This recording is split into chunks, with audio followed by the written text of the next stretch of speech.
عطا کرے گا۔ عثمان غنی رضی اللہ تعالیٰ عنہ کی جود و سخا، آپ کی غنا کا حال تو یہ تھا، اللہ اکبر، ایک ہی خالی میں نے حساب بتایا تھا تو لوگوں کی حیرت سے بانچیں کھل گئیں۔ معلوم ہے دان کرنے والے بہت ہم نے دیکھے ہیں، صدقہ کرنے والے بھی بہت دیکھے ہیں، خیرات کرنے والے، مسجد کو 5 روپے کا چندہ دے کر کے بھی لوگ احسان جتانے والے بہت سارے ہیں۔ میں سب کی بات نہیں کر رہا ہوں، کچھ لوگ راہ خدا میں گن گن کر کے نکالتے ہیں، اور کبھی کبھار تو ایسا بھی ہوتا ہے ساری نوٹوں میں اگر کوئی نوٹ ٹیپ چپکی ہو تو مسجد میں ڈال دیں۔ یہ ہمارے خیرات کرنے کے جذبے ہیں۔ لوگوں کو ہم نے دیکھا ہے فقراء و مساکین کے ساتھ کیا سلوک ہے۔ گھر پہ دروازے پر آیا فقیر، شوہر گھر میں سے بولتا ہے کل رات کا بچا ہوا ہے، پھینکنے سے اچھا ہے فقیر کو دے دو۔ یہی تو خیرات کا جذبہ ہے نا۔ کبھی یہ نہیں کہ بریانی بنی ہے اس میں سے پہلا لقمہ کسی فقیر کو کھلاتے ہیں، نہیں، یہ جذبہ نہیں۔ بچ گیا تو مدرسے کے بچوں کو کھلا دو، فقیروں کو کھلا دو، اور اس کے بعد پھر یہ کہتے ہیں کہ ہم تو بڑے سخی ہیں، 30 مارخاں ہیں۔ کہاں کے سخی ہیں؟ یہ اس کو سخاوت نہیں کہتے، اپنے کچرے کو کسی کی جھولی میں ڈال کر کے تم سخاوت کہتے ہو۔ سیدنا عثمان غنی رضی اللہ تعالیٰ عنہ کی بارگاہ میں آؤ، اللہ اللہ، ان کی شان میں اللہ نے آیتیں نازل کر دی، قرآن میں ایک دو نہیں کئی آیتیں آئی ہیں۔ جنگ تبوک کا موقع ہے، حضور صلی اللہ تعالیٰ علیہ وسلم اعلان فرما رہے ہیں، ہے کوئی جو اپنے مال سے اس راہ خدا میں خرچ کرے، جہاد فی سبیل اللہ کے لیے جا رہے، مال کی بہت زیادہ کمی ہے، کوئی اپنا مال دے گا؟ حضرت عثمان غنی رضی اللہ تعالیٰ عنہ اس وقت کھڑے ہوئے اور کہا یا رسول اللہ صلی اللہ علیہ وسلم، میری طرف سے 1000 اونٹ۔ کتنے؟ 1000 اونٹ، اور اس کے ساتھ ساز و سامان بھی، اور 1000 درہم بھی۔ توجہ چاہتا ہوں، 1000 اونٹ اور اس کے ساتھ اونٹ کا تذکرہ کر رہا ہوں۔ ہمارے ملا باڑے والے تو جانتے ہوں گے اونٹ ذبح کیا ہے انہوں نے، کتنی قیمت کا آیا ہوگا، ریٹ تو معلوم ہوگا نا، وہ ریٹ ذہن میں رکھ لیں۔ قربانی میں اونٹ لایا گیا تھا، اور یہاں پر بھی ذبح ہونے والا اونٹ ظاہر سی بات ہے اس قیمت کا نہیں جو عرب کی نسل کا اونٹ ہوتا ہے۔ خیر، حضور اکرم صلی اللہ تعالیٰ علیہ وسلم نے ارشاد فرمایا عثمان پر جنت واجب ہو گئی۔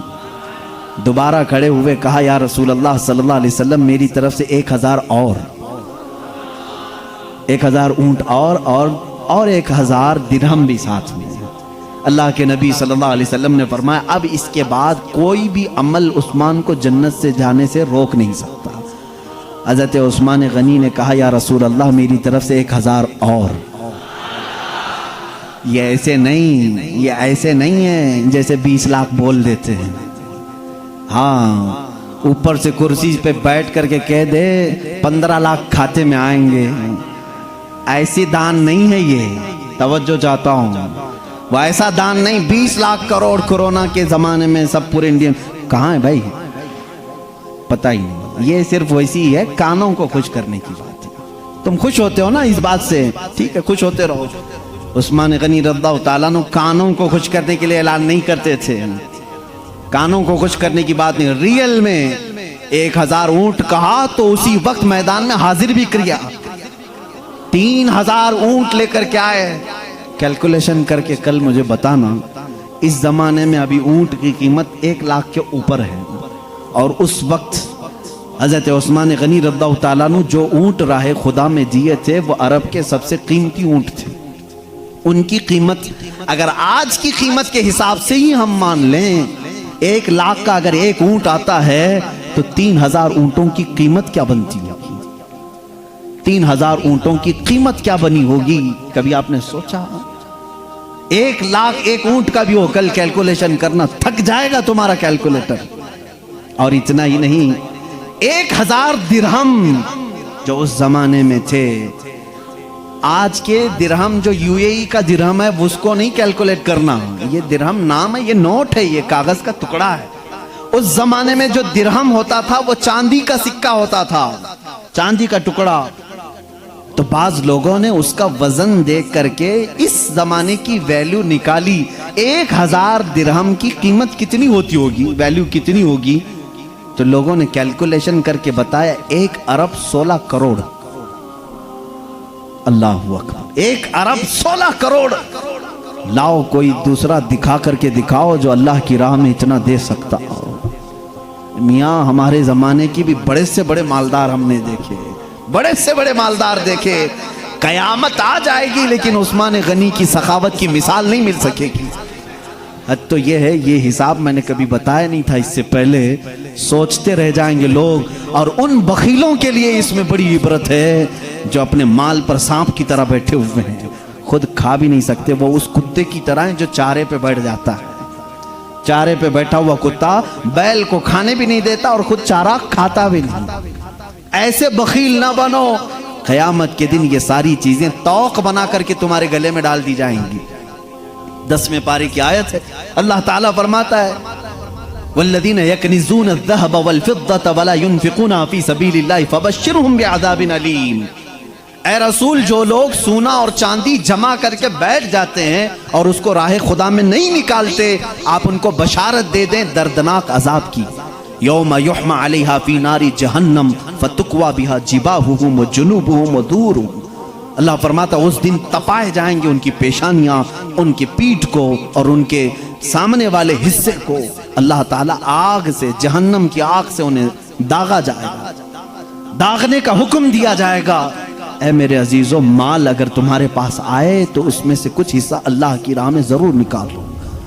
کم سے کم اتنا تو سوچو کہ زکوٰۃ سال میں ایک بار، وہ بھی 2.5%، 2.5% نکالنے کا اللہ نے حکم دیا۔ 97.5 تم اپنے پاس رکھو، صرف 2.5% اللہ کی راہ میں دو۔ اس پر بھی کچھ لوگ آئیں کائیں کرتے رہتے ہیں، زکوٰۃ کے لیے ہیلے بہانے کرتے رہتے ہیں۔ ارے میرے اوپر سال نہیں گزرا، میرے اوپر قرضہ آیا ہے۔ میں سمجھتا ہوں تقریباً آج کا ہر فرد زکوٰۃ دینے کے قابل ہوگا، ہر فرد۔ مسئلہ پوچھتے ہی نہیں کوئی زکوٰۃ کا، زکوٰۃ کا مسئلہ کم پوچھتے ہیں لوگ، صرف امام صاحب کے لیے پوچھنے ضرور آتے ہیں، امام صاحب کی داڑھی ایسی ہے، کیا مسئلہ ہے اس کا؟ ہاں یہ مسئلے ہیں۔ طلاق کے مسئلے پوچھنے آؤ گے، نکاح کے مسئلے پوچھنے آؤ گے، زکوٰۃ کے کیوں نہیں آتے؟ اس لیے کہ مال نکالنا پڑتا ہے۔ جس کو مال سے محبت ہے اس کے لیے دردناک عذاب کی بشارت ہے، اس مال میں غرق ہو جاؤ گے۔ اور یاد رکھو، میں جو بات بتا رہا ہوں 97.5% تمہارے پاس ہے۔ کہیں اگر اللہ نے یہ حکم دیا ہوتا 50% اپنے پاس رکھنا، 50 اللہ کو دے دینا، کیا حال ہوتا؟ پھر بھی مجھے حیرت ہوتی ہے جو گورنمنٹ کو 28% ٹیکس بھر سکتے ہیں، وہ بھی ہر سال، اور ویٹ کے نام پر، جی ایس ٹی کے نام پر اتنے سارے ٹیکس ادا کرنے والا مسلمان 2.5% زکوٰۃ کی بات آتی ہے تو پھر ہیلے بہانے کرتا ہے۔ یاد رکھنا اس وقت شیطان داخل ہو جاتا ہے۔ میں ان لوگوں کو بھی دیکھا ہوں جو کلبوں پر، سینما پر اپنے عیاشیوں کے لیے لاکھوں خرچہ کرتے ہیں، سفر پر جا کر کے آئے ادھر سے ادھر، لیکن سال میں زکوٰۃ کی بات آئی تو نہیں نکالا، کہا اگلے سال دیکھیں گے، اگلے سال دیکھیں گے۔ کچھ لوگ زکوٰۃ تو نکال چکے لیکن دبا کر کے بیٹھے ہیں، دھیرے دھیرے دیں گے اگلے سال تک۔ یہ بھی وعید ہے، اس بیچ میں اگر تمہاری موت ہو گئی تو تمہیں بے زکاتیوں میں اٹھایا جائے گا۔ قیامت کے دن اکثر جہنم میں لوگ اس لیے ہوں گے، سورہ مدثر کی آیت ہے، ان میں سے اکثر مجرمین آپس میں ایک دوسرے کو سوال کر رہے ہوں گے، تم کیوں آئے جہنم میں؟ وہ دوسرے سب ایک دوسرے کو کہیں گے لم نک من المصلین، ہم نماز نہیں پڑھتے تھے، ولم نک نطعم المسکین، اور کسی مسکین کو کبھی کھانا نہیں کھلاتے تھے۔ زکوٰۃ نہیں دینے والے اور نماز نہیں پڑھنے والے اکثر جہنم میں جا چکے ہوں گے۔ مال سے اتنی لگاؤ نہ رکھو کہ یہ تمہیں غرق کر دے۔ مولانا روم رحمۃ اللہ علیہ نے بہت پیاری مثال دی۔ یہ دنیا کی مثال ایسی ہے کہ زمین پر شہد کا ایک قطرہ گرا ہوا تھا، ایک چونٹی آئی، توجہ ہے، ایک چونٹی آئی اور دور سے چکھا تھوڑا سا، اور چونٹی کی لالچ یہ ہے میٹھا کہیں پر بھی دکھے وہ دور سے بھی سفر کر کے آ جائے گی، پتہ نہیں اس کو کہاں سے بو آتی ہے لیکن آتی۔ شہد کے قطرے کو تھوڑا سا چوسا، پھر گئی، تھوڑی دیر کے بعد واپس پلٹ آئی، اور تھوڑا لیٹو، پھر آئی، پھر چوسا، پھر تھوڑی دور گئی، پھر پیٹ نہیں بھرا شہد کا اور قطرہ۔ اس نے یہ سوچا ادھر سے تھوڑا چکوں، ادھر سے تھوڑا چکوں، وہ قطرے کے چاروں طرف سے تھوڑا تھوڑا چکتی رہی لیکن ہرس گئی نہیں۔ پھر چونٹی نے یہ سوچا یہ ایک سائیڈ کا مزہ ایسا ہے، میٹھا ہے، بیچ شہد کے قطرے کے اندر پتہ نہیں اور مزہ ہوگا، تو وہ شہد کے اس قطرے کے اوپر چڑھتی ہے، شہد کے اندر چپچپاہٹ ہوتی ہے، گم ہوتا ہے، معلوم ہے آپ سب کو، اوپر چڑھ کر کے وہ سوچی کہ بیچ کا مزہ لوں، لیکن جب اوپر گئی تو اس کے سارے پیر چپک گئے، ہاتھ و پیر چپک گئے، منہ بھی شہد کے قطرے سے چپک گیا، اور وہاں وہ پھڑپھڑاتی رہی۔ تھوڑی دیر کے بعد اسی شہد کے قطرے میں اس کی موت ہو گئی۔ مولانا جلال الدین رومی رحمۃ اللہ علیہ فرماتے ہیں یہی دنیا دار کا حال ہے، پہلے سوچتا ہے تھوڑا سا کما لوں، پھر سوچتا ہے ادھر سے کما لوں، ادھر سے کما لوں، ادھر سے لے لوں، سب جگہ سے کمانے کے بعد پھر سوچتا ہے وہاں کا حال کیا ہوگا، بڑے بڑے لوگ جہاں بیٹھتے ہیں کلبوں میں کیا چلتا ہوگا، وہاں بڑے بڑے پارٹیوں میں کیا چلتا ہوگا، وہاں گھس جاتا ہے۔ جب بیچ میں جاتا ہے تو اس کی موت آتی ہے، اسی دنیا میں وہ ڈوب کر فنا ہو جاتا ہے۔ اے مسلمان تم ایسے نہ بنو، ایسے نہ بنو، اللہ کے نبی صلی اللہ تعالیٰ علیہ وسلم سے محبت کا غلبہ رکھو، اللہ اس دنیا کی شرارتوں سے ہماری حفاظت فرمائے۔ مال آئے بہت اچھی بات ہے، لیکن عثمان ابن عفان جیسا آئے، ایک بار میں جو 1 ارب 16 کروڑ درہم کی جو ویلیو بتا رہا ہوں وہ بھی اللہ کے رسول کے قدموں میں لا کر رکھ دیا۔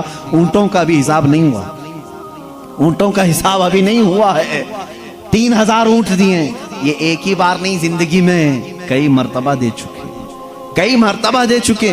مدینہ طیبہ جب تشریف لائے تھے حضور صلی اللہ علیہ وسلم ہجرت فرما کر، پانی کا کوئی کنواں میٹھا لوگوں کو میسر نہیں تھا، ایک تھا وہ یہودی کے پاس تھا، وہ پانی بیچتا تھا، پیسوں سے بیچتا تھا، اور اس کے لیے صحابہ کو دقت ہوتی تھی۔ حضور نے اعلان فرمایا ہے کوئی جو اس کنویں کو خرید کر اللہ کی راہ میں وقف کرے۔ اس وقت بھی حضرت عثمان غنی کھڑے ہوئے، عثمان ابن عفان آئے، اس یہودی سے ڈیلنگ کی، بیچتا ہے تو اس نے کہا نہیں بیچوں گا، وہ روز کے پیسے آ رہے تھے، روز کے پیسے آ رہے تھے۔ حضرت عثمان غنی رضی اللہ تعالیٰ عنہ نے اس کے ساتھ شراکت داری کی، پارٹنرشپ میں، کہا ایسا ہے میں بھی انویسٹ کرتا ہوں اس میں، ایک دن تو بیچ ایک دن میں بیچوں گا۔ تو اس نے کہا ٹھیک ہے، ایک روایت میں 12,000 درہم ہے، ایک روایت میں 35,000 درہم، 35,000 درہم دے کر صرف پارٹنرشپ لی اس کنویں کی، کہ ایک دن یہودی بیچے گا پانی، ایک دن حضرت عثمان۔ لیکن اس کے ساتھ ڈیلنگ ہونے کے بعد حضرت عثمان غنی نے اپنی باری کے دن اعلان کر دیا پورے مدینے والے جسے جتنا پانی چاہے لے جا سکتا، فری میں، کوئی چارج نہیں، فری میں لے کر کے جاؤ۔ ہماری گورنمنٹ بھی ہم سے فری میں پانی نہیں دیتی، ٹیکس لے کر کے بھی۔ وہ عثمان غنی رضی اللہ تعالیٰ عنہ مفت میں مدینے والوں کو پانی دی۔ دوسرے دن یہودی مکھیاں مارتا بیٹھتا تھا، کون آئے گا پانی خریدنے، کون آئے گا؟ پہلے دن مفت میں مل رہا ہے، دوسرے دن پیسہ دے کر کون لے گا؟ نہیں آتے، کوئی نہیں آتے تھے۔ اس نے دیکھ لیا کہ اس نے میرے ساتھ بہت بڑی ڈیلنگ کر لی، بہت بڑی ڈیلنگ کر لی، اور اس کے بعد آیا حضرت عثمان کو، ظاہر سے بات ہے 12,000 درہم میں پارٹنرشپ کیا تھا، تو یہ لالچ میں آیا کیا عثمان اب میں بیچ دیتا ہوں، باقی کا کنواں بھی تم ہی لے لو، جب تم کو بانٹنا ہی ہے تو لے لو۔ حضرت عثمان نے کہا نہیں، پارٹنرشپ ہی اچھی ہے، اب مجھے خریدنا نہیں ہے، ایک دن تو چلا ایک دن میں چلاؤں گا۔ بات یہاں تک آئی کہ حضور اکرم صلی اللہ علیہ وسلم نے اس کا حل فرمایا، اور بہت مختصر سی قیمت اسے دے کر کے باقی پورا کنواں خرید لیا۔ خرید کر کے مالک بنے نہیں رہے، حضور اکرم صلی اللہ علیہ وسلم کی بارگاہ میں آئے اور کہا یا رسول اللہ صلی اللہ علیہ وسلم، میں اس کی ملکیت سے دستبردار ہوتا ہوں، آپ کو گواہ بنا کر کے اس کو ہمیشہ کے لیے اللہ کے لیے وقف کرتا ہوں۔ اس کنویں کو وقف کیا بیر روما، اور وہ کنواں آج بھی مدینے میں موجود ہے، آج بھی میٹھے پانی کا وہ کنواں۔ اسی بغیچے میں ہم جاتے ہیں، الحمدللہ میلاد رسول بھی کرتے ہیں، بیر عثمان کے نام سے مدینے میں ایک پورا محلہ ہے، پورا محلہ ہے، وہ کنواں آج بھی موجود ہے، اور پانی ویسا ہی ہے، اس لیے کہ اس میں عثمان غنی کا اخلاص موجود ہے۔ عزیزان گرامی، اس کنویں کو مدینے والوں کے لیے وقف کیا۔ اتنا ہی نہیں، یہ سخاوت کو اگر کیلکولیشن میں بیٹھے ہیں آج کے زمانے میں، شاید دنیا کا سب سے بڑا مالدار آدمی بھی کہیں کسی جگہ اتنا دان نہیں کیا ہوگا، اتنا ڈونیٹ نہیں کیا ہوگا، کسی کی چیریٹیبل ٹرسٹ ہوگی بھی، کھائے تو بہت ہوں گے لیکن دیے نہیں ہوں گے۔ حضرت عثمان غنی رضی اللہ تعالیٰ عنہ خلافت صدیق اکبر کے زمانے میں مدینے والوں پر قحط پڑ گیا، مال نہیں تھا، دکانوں میں مال نہیں، مارکیٹ میں مال نہیں۔ اچانک ملک شام سے ایک قافلہ آیا۔ یہودی کیا کرتے تھے، کچھ منافق کیا کرتے تھے، مال باہر جا کر کے خرید لیتے تھے اور مسلمانوں کو ڈبل ٹبل یعنی پیسوں میں بیچتے تھے. آج بھی جیسے کچھ لوگ کرتے ہیں یہ حرام ہے. قحط کے دنوں میں شکر کو اندر کر دیا, چاول کو دبا کر کے رکھ دیا, احتکار, یہ حرام ہے. جب سب دکانوں میں سے مال ختم ہو جائے تو 50 روپے کی چیز 500 روپے میں بیچنے کے لیے نکال رہا. یہ اس طرح سے لوگوں کے ساتھ استحصال کرنا حرام ہے. حضرت ابو بکر کے زمانے میں ایسا ہوا کہ مال ختم ہو گیا تھا. قافلہ تجارت کا آیا تو جو پیسے والے لوگ تھے وہ صبح صبح قافلے کے پاس گئے مال خریدنے کے لیے, لیکن ان کو دھوکہ ہو گیا. اس دن دیکھا کہ رات کے وقت ہی کوئی تاجر پورے مال کو خرید کر جا چکا تھا. وہ بڑے پریشان ہوئے, ملک شام والوں سے پوچھے قافلہ آیا صبح بھی نہیں ہوئی, کس کے ہاتھ میں تم نے بیچ دیا؟ کہا کل رات عثمان غنی آئے تھے, سب خرید کے لے جا چکے. پوری تجارت کا قافلہ لے کر کے گئے. یہ سارے مالدار آئے دوڑے دوڑے کہ عثمان سے ڈیلنگ کر لیں گے, یقیناً وہ بھی نفع کے لیے کیے ہوں گے, بڑے تاجر آدمی.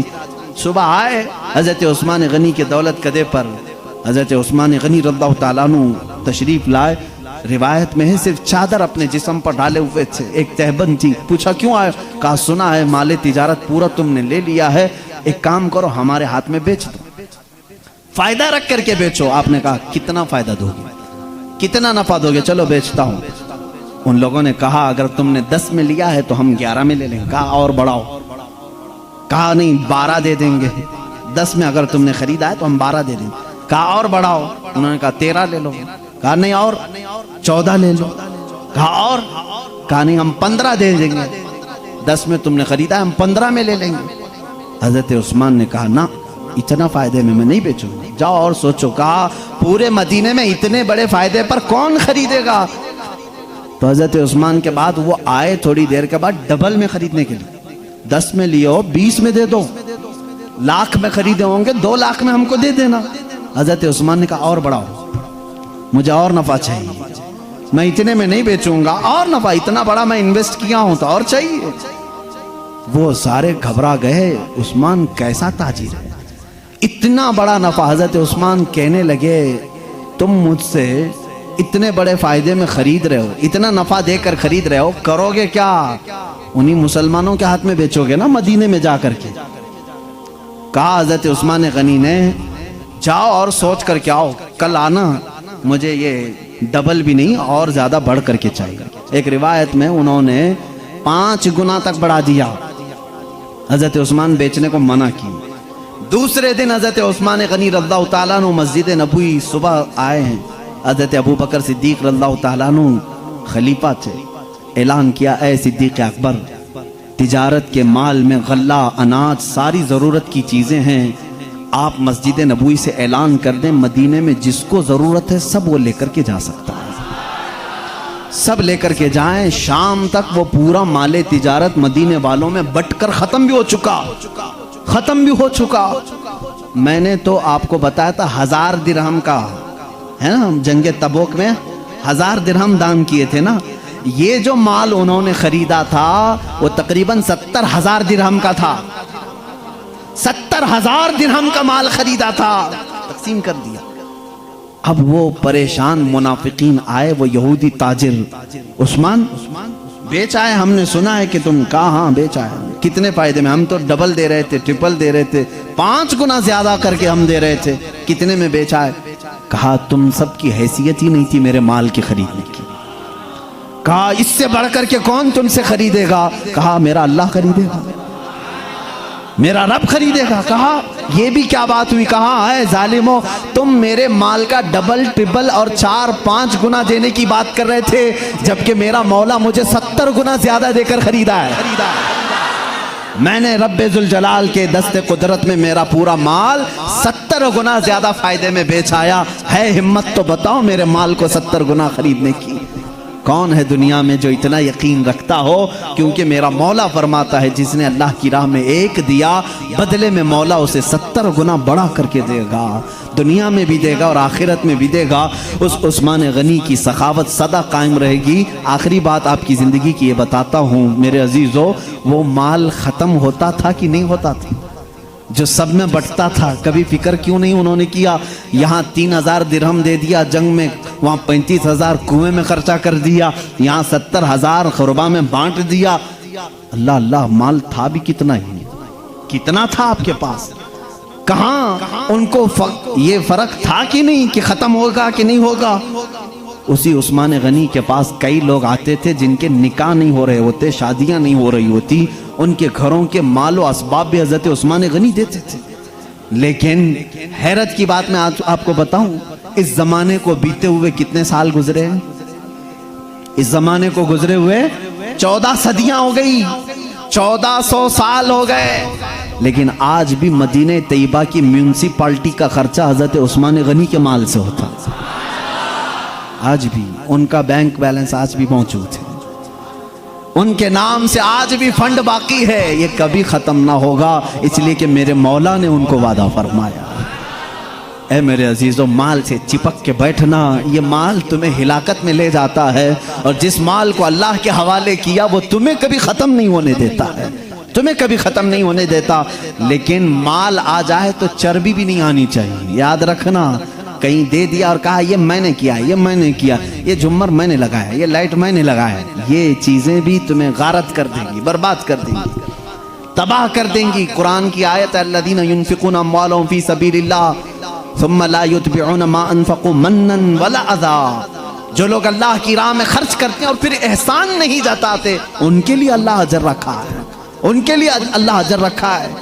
یہ تو جو واقعات ہمیں معلوم پڑے وہ میں نے بیان کیا۔ عثمان غنی نے بغیر بتائے پتہ نہیں اللہ کی راہ میں کتنا دیا ہو، کتنا دیا ہو، لیکن مال کا خرچ کیسے کرتے تھے جانتے ہیں؟ مال کا خرچ ایسے نہیں کہ پیسے بہت ہیں تو اڑائیں، یہاں پر بھی چاہیں وہاں پہ بھی جائیں، بچوں کو جو من میں آئے وہ سب کھلا دیں۔ مالداروں کی آج طبیعت ایسی بن گئی نا۔ کچھ لوگ تو وہ ہیں جو غریبوں کی صفوں میں کھڑے ہونا پسند نہیں کرتے۔ نہیں، ہمارا سٹیٹس الگ ہے، ہم کو ہمارے مال الگ ہے، دولت مند لوگ یہ سمجھتے ہیں ہماری کمیونٹی الگ ہے۔ تم کوئی دوسری مخلوق نہیں ہو، 1 منٹ کا وقت لگے گا مولا تمہیں فقیر بنا دے گا، سب ضائع ہو جائے گا۔ کبھی یہ نہ سوچنا کہ آج مال ہے تو میری کمیونٹی الگ ہے، میں ہائی لیول کے لوگوں میں چلتا پھرتا ہوں، مجھے ایسے لوگوں کے ساتھ بیٹھنا چاہیے۔ مجھے ایک بات یاد آتی، ایک عالم دین نے کہا تھا، دعوت میں وہ شادی میں گئے تھے تو بڑے بڑے لوگ وہاں پر تھے، کھانا لگ چکا تھا، لیکن اس مولانا صاحب کو بغل میں بیٹھے ہوئے ایک آدمی نے کہا حضرت آپ تھوڑا سا اٹھیں، یہاں آئیں، ہم آپ کا دسترخوان الگ لگائیں۔ اتنا ان کو ہرٹ فیل ہوا، بعد میں وہ کہنے لگے کہ وہ ہنسی کر کے ٹھٹے مار کر کے بعد میں کہہ رہے تھے جو دسترخوان پر بیٹھے ہوئے جن پر مال کی چربی چڑھی ہوئی تھی کہ کہیں لوگ ہم کو بھی یہ نہ سمجھ لیں کہ مولویوں کی طرح ہی آدمی ہے۔ دسترخوان پر بیٹھنے کو وہ عیب سمجھ کر کے شادی کی دعوت میں ان کو اٹھا کر الگ کیے ہیں۔ یہ ساری چربی پگھل جائے گی جس دن تمہیں فرشتے آگ سے داغیں گے، تمہارا یہ مال قبر میں اور حشر میں توق بنا کر گلے میں ڈالا جائے گا، اس دن یاد آئے گا۔ حضرت عثمان غنی رضی اللہ تعالیٰ عنہ کا مزاج دیکھیں، میرے آقا صلی اللہ علیہ وسلم نے، ایک صحابی آئے ہیں شادی کا خرچہ پوچھنے کے لیے، حضور نے چٹھی دے کر کے بھیج دی، عثمان کے پاس جاؤ جتنا چاہیے لے لینا۔ وہ آئے لیکن وہاں معاملہ الگ تھا۔ حضرت عثمان غنی اپنے خادم کو چلا رہے تھے، ڈانٹ رہے تھے، چراغ میں اس نے بتی زیادہ کر دی تھی، تیل زیادہ جل رہا تھا۔ ظاہر سی بات ہے بتی لمبی کرو گے تیل جلدی جل جائے گا، وہ ڈانٹ رہے تھے اتنا تیل خرچہ کر رہا ہے ایک چراغ میں۔ وہ صحابی باہر سے ہی سوچ کر کے باہر واپس پلٹ گئے، جو چراغ میں تیل زیادہ ہونے پر ڈانٹ رہا ہوں میری شادی کا خرچہ کہاں دے گا، چلے گئے۔ حضرت عثمان غنی نے ان کو دیکھا تھا، وہ دوسرے دن پھر آئے۔ آج حضرت عثمان غنی رضی اللہ تعالیٰ عنہ پھر ڈانٹ رہے تھے خادم کو، دال میں نمک بہت ڈال دیا تھا کہ اتنا نمک کیوں ڈال، نمک کی قیمت کیا ہوتی ہے۔ حضرت عثمان غنی رضی اللہ تعالیٰ عنہ ڈانٹ رہے تھے، وہ پھر آج جانے لگے، یہ دینے والے لوگوں میں سے نہیں لگ رہے ہیں، شادی کا خرچہ بڑا ہوتا ہے۔ حضرت عثمان غنی نے ان کو روک لیا، 2 دن سے آ رہے ہو جا رہے ہو کچھ بتا نہیں رہے ہو۔ انہوں نے کہا میں آیا تو تھا اپنی شادی کے اخراجات مانگنے کے لیے، 2 دن سے تو میں چھوٹی چھوٹی چیزوں پر آپ کو ڈانٹتے ہوئے دیکھ رہا ہوں، ہمت نہیں ہوئی۔ حضرت عثمان غنی نے کہا اے صاحب رسول، تو نے یہ کیوں نہیں کہا اللہ کے نبی نے تجھے بھیجا ہے، اللہ کے رسول نے تجھے بھیجا ہے، میرا مال انہی کے لیے ہے، جتنا چاہے لے جا۔ رہی بات میری ڈانٹنے کی، مجھے ڈر اس بات کا ہے کہ کل قیامت میں مولا مجھے اس چراغ کا حساب پوچھ لے کہ تجھے اتنی روشنی کی ضرورت نہیں تھی، اتنا کیوں جلایا، میں کہاں سے حساب دے پاؤں گا؟ مجھے نمک اتنا ہی چاہیے تھا، میں نے زیادہ استعمال کر لیا، وہ حساب میں کیسے دے پاؤں گا؟ میں تو رب ذوالجلال کی بارگاہ میں حساب سے ڈر کر کے اس کو تمیز سکھا رہا ہوں، تم کو نہ دینے کی بات نہیں۔ وہ مالدار سبق حاصل کریں جو بے دریغ اپنے مال کو عیاشیوں میں اڑاتے ہیں، بغیر ضرورت کے جو اپنے مال کو خرچ کرتے ہیں، قیامت کے دن پوچھا جائے گا، اس مال کا حساب ہوگا۔ اور اللہ قرآن میں فرماتا ہے ان المبذرین کانوا اخوان الشیاطین، جو ناحق خرچہ کرتے ہیں وہ شیطان کے بھائی ہیں۔ 15ویں پارے میں یہ آیت آئی، وہ شیطان کے بھائی ہیں، فضول خرچی کرنے والے۔ آج بچوں کو بھی یہ تمیز سکھاؤ میرے عزیزو، ہر خواہش پوری کرنا تم پر واجب نہیں ہے۔ بچہ آج تم سے چھوٹا کھلونا مانگا، کل تھوڑا میڈیم والا، پھر اس کے بعد بڑا والا، اور تم اس کی خواہشات پوری کرتے چلے گئے۔ در حقیقت تم اس سے محبت نہیں کر رہے ہو، اس کے اندر زہر ڈال رہے ہو۔ مجھے یاد ہے ہمارے گھر میں خود تربیت کے طور پر کبھی کبھار صرف کھجور کھانے کا حکم دیا جاتا تھا، کھانا کچھ بھی نہ بنائیں، کچن بند کریں، سارے لوگوں کو صرف کھجور کھائیں، یا یہ جو چرمرے ہوتے ہیں اس پر گزارا کریں۔ ایسا نہیں ہے کہ پیسے نہیں ہیں، مال نہیں ہے، صرف اس لیے کہ اللہ کی بارگاہ میں عاجزی بھی اللہ پسند کرتا ہے۔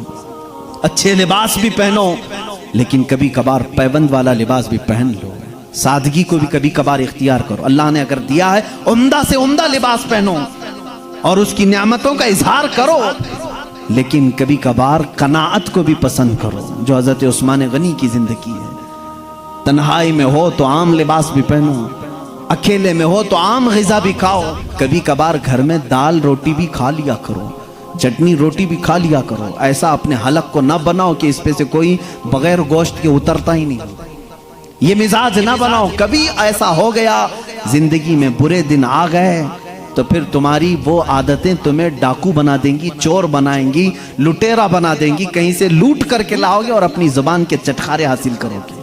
اس لیے زندگی گزارنے کے طریقے سیدنا عثمان غنی کی زندگی سے ملتے ہیں۔ بہرحال وقت تیزی سے گزرتا چلا گیا۔ سیدنا عثمان غنی رضی اللہ تعالیٰ عنہ کے 12 سالہ خلافت میں بڑے بڑے کام ہوئے۔ مراکش، طرابلس اور آذربائیجان، آرمینیا تک آپ کی حکومت کا دائرہ بڑھ گیا تھا، بہت دور تک یہ سلطنتیں پھیلی۔ لیکن آپ کی زندگی کے شروع کے 6 سال بڑے اچھے تھے، باقی کے جو 6 سال ہوئے اس میں فتنے سر کر گئے، بہت فتنے آئے، اور وہی فتنوں کی وجہ سے آپ کا قتل بھی ہوا، شہادت بھی۔ حضرت عثمان غنی بڑے رحم دل تھے، نرم مزاج کے تھے، بہت نرم مزاج تھے، جس کی وجہ سے کچھ لوگوں نے آپ کا غلط فائدہ اٹھایا۔ فتنے ایسے اٹھ گئے کہ ایک عبداللہ بن سبا نام کا ایک یہودی مسلمان بنا۔ تاریخ یاد رکھیں گے میرے عزیزوں، ایک بہت بڑی تاریخ میں بتا رہا ہوں، عبداللہ بن سبا نام بھی یاد رکھنا۔ یہ کیوں میں بتا رہا ہوں تھوڑی دیر کے بعد آپ کو خود پتا چل جائے گا۔ مسلمان بنا، یہ یہودی تھا، ایران کا یہودی مسلمان بن کر کے یہ سب سے پہلے خلیفہ مسلمین کے خلاف بغاوت کرنا شروع کر دیا۔ حضرت عثمان کے خلاف برے برے کلمات مجمع میں کہتا تھا۔ مصر گیا، حضرت علی کی فضیلت میں گڑھ کر کے حدیثیں بیان کرنے لگا۔ جگہ بصرہ میں گیا، کوفہ میں گیا، لوگوں کو ورغلانے لگا۔ اسی کے ورغلانے پر وہ وقت بھی آ گیا جب 2000 لوگ مصر سے، کوفہ بصرہ سے مدینہ طیبہ آئے اور حضرت عثمان غنی کے گھر کا احاطہ کر لیا کہ ان کو خلافت سے اتارو۔ اس وقت آپ کی عمر 82 سال کی تھی، 82 ایئرز کے خلیفہ رسول، داماد رسول ہیں۔ ان نسبتوں کا انہوں نے کچھ احترام نہیں کیا۔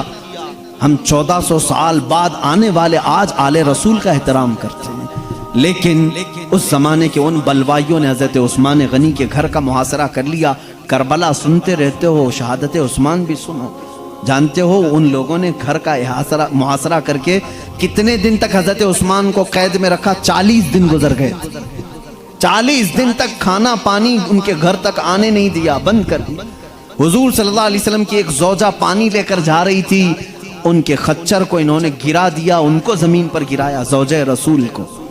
حضرت عثمان غنی کے گھر آنے نہیں دیا، یہاں تک کہ حالات اتنے سخت ہو گئے تھے۔ اسی عبداللہ بن سبا کے پیدا کیے ہوئے فتنے تھے۔ حضرت علی کرم اللہ وجہہ الکریم نے اپنے بیٹوں کو، حضرت امام حسن، امام حسین کو حضرت عثمان کے گھر پہرا دینے کے لیے کھڑا کر دیا، دیگر صحابہ کی اولاد بھی کھڑے ہو گئی۔ حضرت عثمان سے لوگ کہہ رہے تھے آپ حکم دے دیں ہم ان کو مار ڈالیں گے، یہ بغاوت کر کے آئے ہوئے ہیں۔ حضرت عثمان ہمیشہ رحم دل تھے، نرم مزاج تھے۔ کیا کہتے رہے؟ اگر تم کہو گے جنگ کرو تو میں پہلا خلیفہ بنوں گا جو مسلمانوں کے خلاف لڑا۔ تاریخ یہ کہے گی یہ پہلے خلیفہ تھے جنہوں نے مسلمانوں کے خلاف تلوار اٹھائی، میں نہیں بننا چاہتا۔ اور پھر کہا میں مدینہ رسول میں مسلمانوں کا خون بہانا حلال نہیں سمجھتا۔ حضور کے مدینے میں وہ تھے، منع کر دیا حضرت عثمان غنی نے۔ صحابہ نے پوچھا بھی، لیکن آخر وہ وقت آیا جب 18 ذی الحجہ کی تاریخ تھی، لوگ اکثر صحابہ حج پر جا چکے تھے مدینے میں۔ ان بلوائیوں نے گھر پر حملہ کیا اور اندر داخل ہوئے۔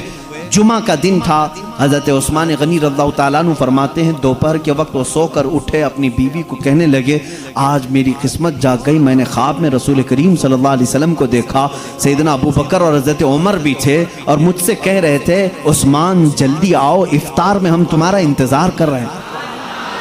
میں نے یہ خواب پتہ نہیں دن میں کیوں دیکھا۔ ان کی بیوی حضرت نائلہ کہتی ہیں میں نے یہ خواب سنا، جمعہ ہو چکی تھی، اچانک گھر کے اوپر آوازیں بہت آ گئی، لوگ چھت کے اوپر سے آئے اور دروازے توڑ کر کے اندر آئے۔ حضرت عثمان غنی رضی اللہ تعالیٰ عنہ اس وقت قرآن کی تلاوت کر رہے تھے، تلاوت میں مشغول تھے۔ ظالم مصریوں نے، بلوائیوں نے آپ پر ایسا حملہ کیا، ایک نے آپ کی داڑھی مبارک پکڑی، دوسرے نے آپ کے سینے پر خنجر مارا، خون کے قطرے اچھل کر کے قرآن پاک پر گرے، قرآن پاک کے صفحات پر وہ خون کے قطرے گرے، وہیں پر آپ کی شہادت واقع ہوئی۔ انا للہ و انا الیہ راجعون۔ وہ قرآن پاک آج بھی ترکی کے میوزیم میں رکھا ہوا ہے، جس قرآن کے ورق پر حضرت عثمان غنی کا خون پڑا تھا، وہ پہلے پارے کی آخری آیتوں میں سے تھی جس پہ یہ لکھا ہوا تھا فَسَيَكْفِيكَهُمُ اللَّهُ وَهُوَ السَّمِيعُ الْعَلِيمُ۔ اللہ فرماتا ہے ان قریب اللہ تمہاری طرف سے ان کے لیے کافی ہو جائے گا۔ اس آیت پر حضرت عثمان غنی کا خون کا قطرہ پڑا تھا۔ ایک حدیث میں بتا دوں آپ کو، جس کی شہادت جس جگہ ہوئی وہ جگہ قیامت کے دن اس کی گواہی دینے کے لیے کھڑی ہوگی۔ اگر میدان میں تمہارا قتل ہوا وہ میدان کھڑا ہو جائے گا، درخت پر اگر قتل ہوئے درخت کھڑا ہو جائے گا، مسجد میں اگر تمہاری شہادت ہوئی مسجد کا مصلی قیامت کے دن کھڑا ہوگا۔ حضرت عثمان تنہا وہ شہید ہیں، قیامت کے دن قرآن کے ورق ان کی شہادت کی گواہی کے لیے کھڑے ہیں۔ وہ شہید ہیں قرآن پر ان کا خون بہا، جس کی وجہ سے فرمایا گیا جہاں جس کی شہادت ہوتی ہے وہ ٹکڑا قیامت کے دن گواہی دے گا۔ عثمان تیری شہادت پر لاکھوں صلاح، کل بروز قیامت قرآن کھڑا ہوگا اور کہے گا عثمان شہید ہیں۔ عزیزان گرامی، اس شہید عالی مرتبت کو تم سب کیا سمجھو گے، کیا سمجھو گے؟ لیکن ایک بات یاد رکھنا، کیا اتنی فضیلتیں بتانے کے بعد اگر اس داماد رسول، اس ذوالنورین ذوالہجرتین، اس رسول کریم کے سچے خلیفہ کو کوئی کتا گالیاں دیتا ہو تو تم کیا اس کے محبت کرنا جائز سمجھتے ہو؟ جائز سمجھتے ہو؟ آج وہ پوزیشن آ چکی ہے کہ بہت سارے ایسے لوگ ہیں جو رافضی ہیں، وہ حضرت عثمان غنی کے خلاف گالیاں دیتے ہیں، ان کو خلیفہ غاصب کہتے ہیں، جس نے اپنے دور خلافت میں بھی اور رسول اللہ کے زمانے میں بے پناہ مال دیا۔ یہ پورے شیعوں کو، پورے ایرانیوں کو میں چیلنج کرتا ہوں، پورا ایران بیچ دو گے تب بھی حضرت عثمان کے برابر سخاوت نہیں کر سکو گے، نہیں کر سکو گے تم حضرت عثمان غنی کی سخاوت کے برابر۔ تم کیا دان کر سکو گے؟ ارے ان کی نوٹ اتنی گری ہوئی ہے، اتنی گری ہوئی ہے، ہندوستان کے 1 روپیے لے جاؤ گے تو ان کے 10,000 مل جائیں گے تمہیں، اتنی گری ہوئی ہے، 10,000 نہیں، قریب قریب بہت گری ہوئی ان کی کرنسی ہے۔ اور یہ فتنہ پھیلا رہے ہیں پوری دنیا میں حضرت ابو بکر، حضرت عمر، حضرت عثمان کے خلاف۔ ان جراثیم والے، بیکٹیریا والے شیعوں کو میں کہوں گا یہ کھٹمل ہے، ان کو تکلیف ہوتی ہے ہماری باتوں سے کہ مولانا یہ شیعوں کے خلاف بہت بولتے ہیں۔ ان مسلمانوں سے میں کہتا ہوں تمہیں کیوں تکلیف ہوتی ہے؟ تم جب رسول اللہ کے ان خلیفاؤں پر ان کو بھوکتے ہوئے سنتے ہو تو تکلیف نہیں ہوتی؟ یہ کہتے ہیں شیعہ کہ اگر ہماری حکومت آ جائے مدینے میں تو ہم ابو بکر اور عمر کو قبروں سے نکال کر کوڑے ماریں گے۔ معاذ اللہ رب العالمین، تم برداشت کرو گے ان باتوں کو؟ یہ لوگ کہتے ہیں مولانا بہت سخت بولتے ہیں، کیوں نہ بولوں؟ جنہوں نے رسول اللہ کے اوپر اپنی جان قربان کر دی ان کے لیے تم بھونکتے ہو آج، اور ان کو کیسے ہم دوست بنا سکتے ہیں؟